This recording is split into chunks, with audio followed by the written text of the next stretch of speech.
গত কয়েকদিন কিন্তু দক্ষিণবঙ্গে আবহাওয়ার মোটামুটি মনোরমই ছিল, তাপমাত্রার পারদ খুব বেশি না চড়লেও আজ কিন্তু বাড়বে গরম। দক্ষিণবঙ্গে ঝড় বৃষ্টির সম্ভাবনা কম, বেলা বাড়তেই তাপমাত্রা বাড়বে। কি বলছে আরো জানবো বিশ্বজিতের কাছ থেকে। বিশ্বজিৎ, আলিপুর আবহাওয়া দফতর কি বলছে, কিরকম থাকবে আজ আবহাওয়া? দেখো, পরিষ্কার আকাশ থাকবে, কখনো আংশিক মেঘলা আকাশ থাকবে, তবে ঝড় বৃষ্টির সম্ভাবনা গত কয়েকদিন যেরকম ছিল তার থেকে ক্রমশ কমবে এবং এই সপ্তাহে মূলত ঝড় বৃষ্টির সম্ভাবনা খুব একটা নেই। যদিও পশ্চিমের কিছু জেলায় বিক্ষিপ্তভাবে ঝড় বৃষ্টি হতে পারে।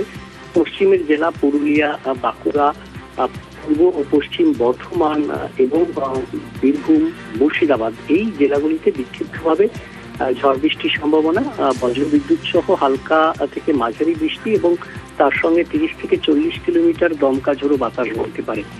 তবে স্থানীয়ভাবে কলকাতা সহ দক্ষিণবঙ্গের যে কোনো জায়গাতেই স্থানীয়ভাবে ঝড় বৃষ্টির সম্ভাবনা খুব স্বল্প সময়ের জন্য বজ্রবিদ্যুৎ সহ বৃষ্টির সম্ভাবনা থাকবে, তবে সেই সম্ভাবনা খুব সামান্য এবং খুব স্বল্পস্থায়ী।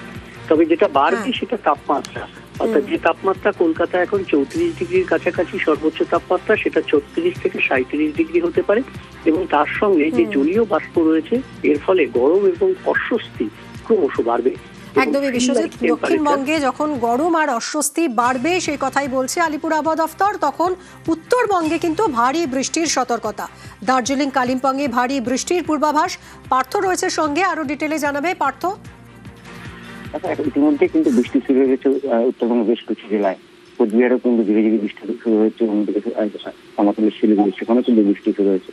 দার্জিলিং, কালিম্পং, কার্শিয়াং পাহাড়ের মুখ সকাল থেকেই কিন্তু ভার রয়েছে এবং বেশ কিছু দার্জিলিং ও কালিম্পং উঁচু পার্বত্য এলাকা সেখানেও কিন্তু আজ ভারী বৃষ্টির পূর্বাভাস থাকছে এবং সকাল থেকে যে ছবি আমরা দেখতে পাচ্ছি দার্জিলিং, কালিম্পং এ আকাশ মেঘলা রয়েছে এবং অন্যদিকে সমতলের জেলাগুলোর দিকে তাকায় সেখানেও কিন্তু বেশ কিছু জেলায় বিক্ষিপ্ত ভাবে বৃষ্টির পূর্বাভাস থেকে কোথাও বা ঝোড়ো হাওয়া বলবে, অর্থাৎ ঝড় বৃষ্টির পূর্বাভাস থাকছে। দুর্যোগের যে আশঙ্কা থাকছে গোটা উত্তরবঙ্গ জুড়ে সমতল এবং পাহাড়ে। এবং ইতিমধ্যে যে কথা তুমি জানালাম যে শিলিগুড়ি, কোচবিহার ইতিমধ্যে কিন্তু বৃষ্টি শুরু হয়েছে এবং দিনভর বিক্ষিপ্ত হয়ে বৃষ্টি হবে সমতলের জেলাগুলিতে, অন্যদিকে পাহাড়ের দুই জেলা দার্জিলিং এবং কালিম্পংয়ের উচ্চ পার্বত্য এলাকায় ভারী বৃষ্টির সতর্কতা থাকছে। ধন্যবাদ পার্থ।